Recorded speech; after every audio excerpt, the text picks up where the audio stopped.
Hi guys, it is fall time of the year and we are going to get started on some creepy eyes just to kind of go with that Halloween feeling.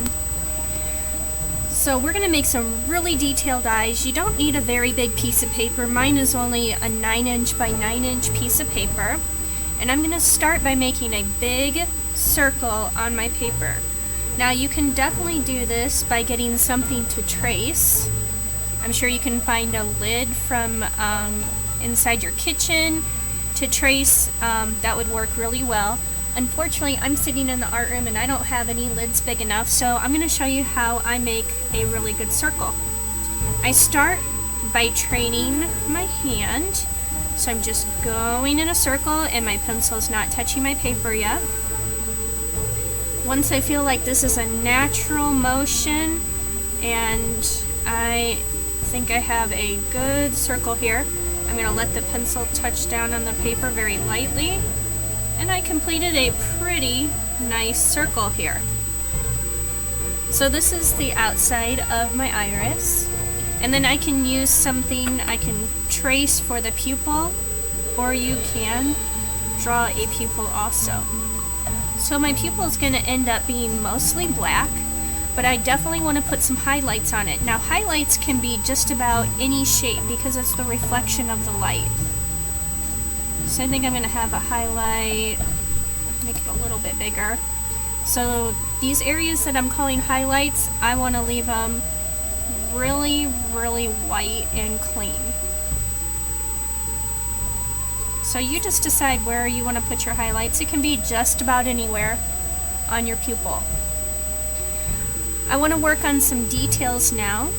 So I think I want to have a darker edge around my iris. So I'm going to kind of repeat my circle here, making it just a little bit smaller. And you can see my circle's not perfect, and that's okay. None of us are perfect.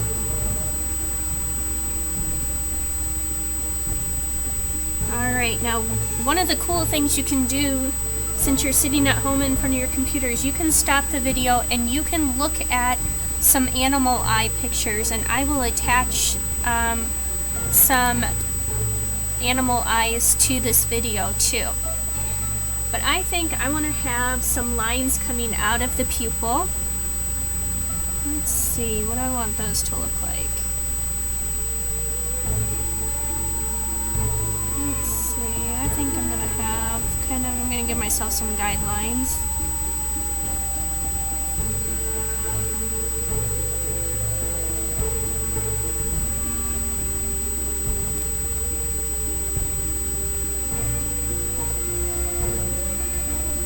I gave myself some guidelines, and now I'm going to go in between each of those, and I'm going to put a few shorter, medium-sized little spikes coming out of the center. Now I want you to look at some animal eye pictures and look at how their irises have all the details on them, different colors.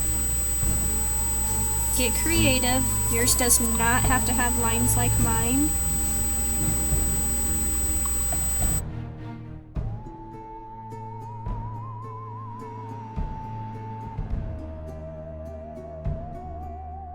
So far I've just used a pencil. Now you can use just about any materials that you have at home. You could use crayons, markers, colored pencils. I think I'm going to use a combination of crayons and watercolor. This is an awesome project for using your watercolors if you have them. I'm not going to use my watercolors for the black part of the eye because black's such a strong color in watercolors. I think I'm going to use my crayon for that part, or at least give it a good outline so that my black in my pupil stays where I want it. So I'm going to start out there.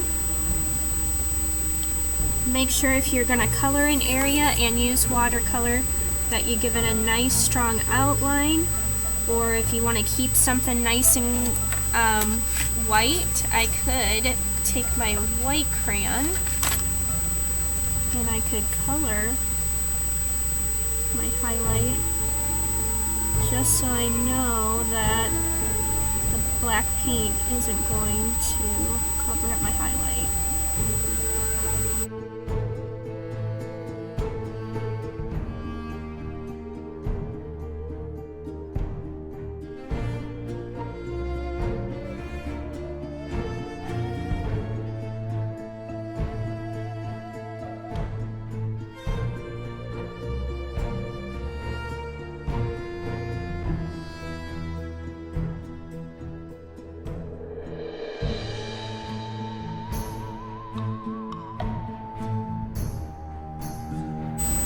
Okay, so I've outlined everything that I want to outline.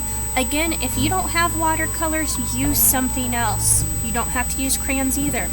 Colored pencils or markers would be great for this. Alright, so I am going to start. Usually I start with my lightest colors first. So, I have my water, I have my brush. I think my lightest colors are going to be right in these areas here. I think I'm going to kind of do a, let's see, maybe a yellow to red in that area. I think I'm going to do a yellow-green. That'll be odd. So I'm wetting my paints right now, making sure those are nice and soft. I also have a mixing area up here on my tray. You can see somebody already made some nice yellow-green up there. I could just wet this and I would be able to paint with it. Or I usually put a couple of drops of water. Then I'm going to go in here and get my light color. And I'm going to dab it into my water spot here. If I need to get some more, I got to wash my brush off because it's got a little bit of green in it then. Okay, so I've put plenty of yellow in that area, and now I can add just a bit of green. Whereas green's a little bit stronger than yellow, so I don't need to add as much green. Okay, so that's going to look really good. Now I want to be able to control my paintbrush, so I am holding it down here close to the, or right on the metal. And I think I'm going to kind of start my green area.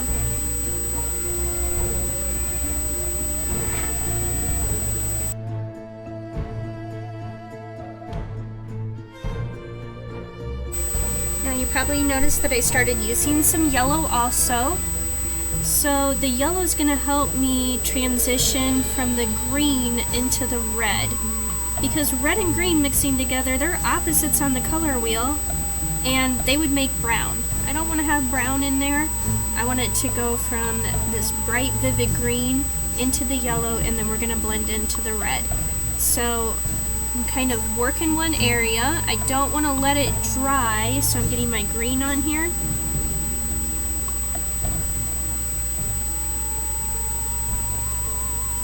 I can do a couple of my little sections. These two sections are bigger. But if I let them dry, they're going to have a line instead of blending from the green into the yellow. So I washed my brush off, and I'm going to add some yellow on the edge.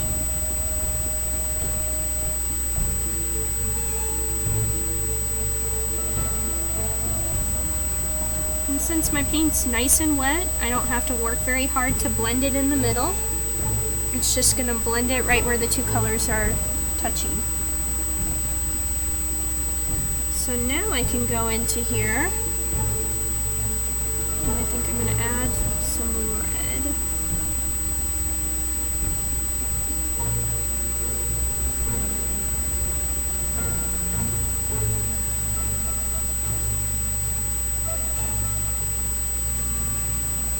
I think that's going to be really interesting.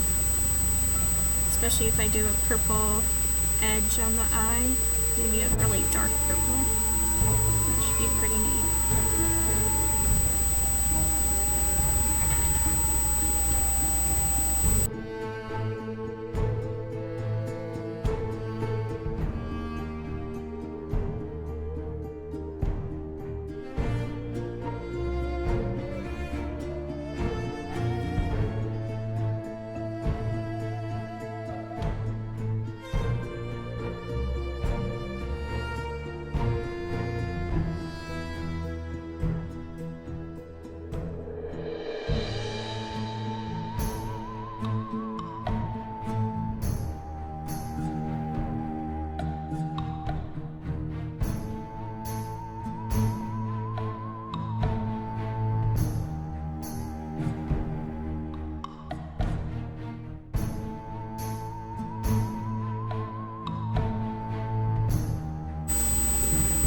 Alright, I'm going to let this part of the iris dry here.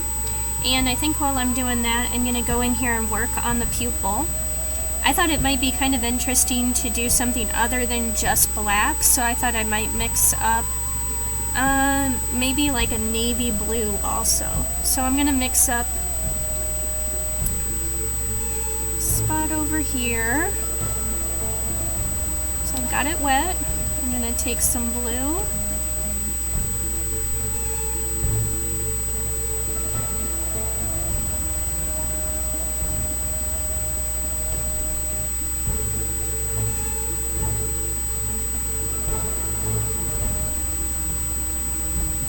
Just a bit of black.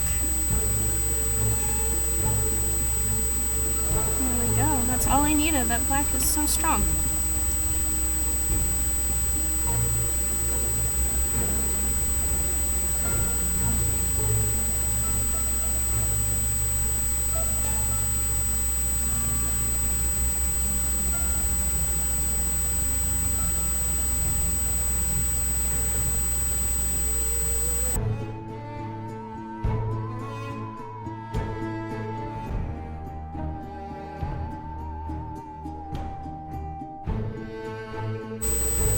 Alright, we'll see how this dries out. I think that looks pretty neat, how there's kind of a lighter area. It looks a little bit like a reflection on the pupil too.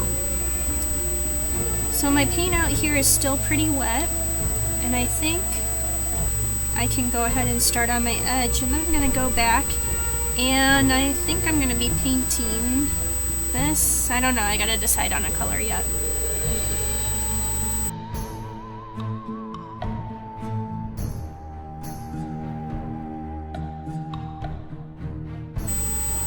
So I wanted this edge to kind of blend from the violet into the red.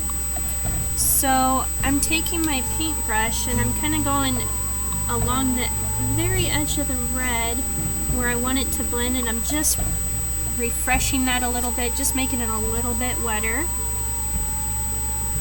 And then I'm going to get a bit of the violet on my brush.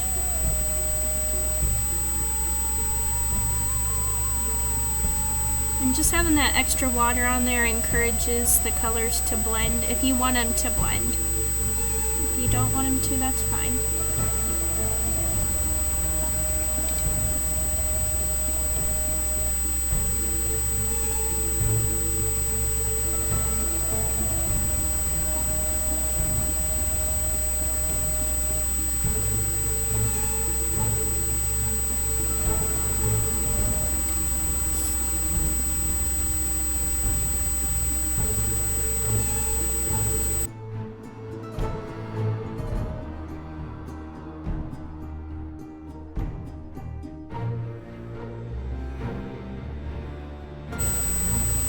Alright, I gave my iris just a little bit of time to dry. It's still a little bit wet, but I think I'm going to finish up, and I think I'm going to make that,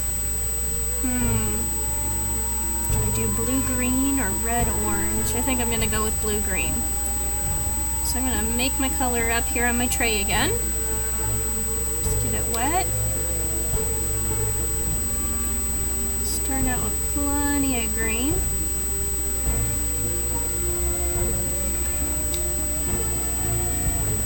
And a bit of blue.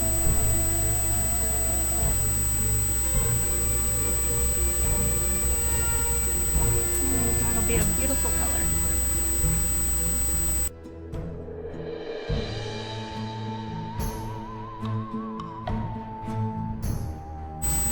Now, since I am painting in these small areas, I'm trying to keep my brush very tall and controlled. I'm resting my wrist on the table as I paint. And this allows me to have the most control over my paintbrush as I can.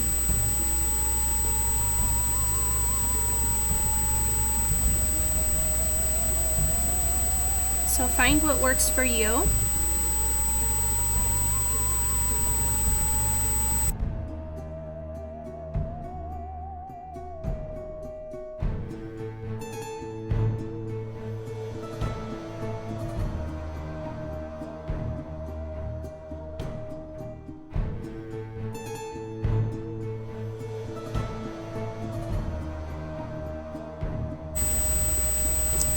Alright, feel free to make more than one eye if you want to. I think these are really cool. I'm probably going to make a few more. Maybe they'll be looking out of my classroom door as you walk by. Have a great October. Bye.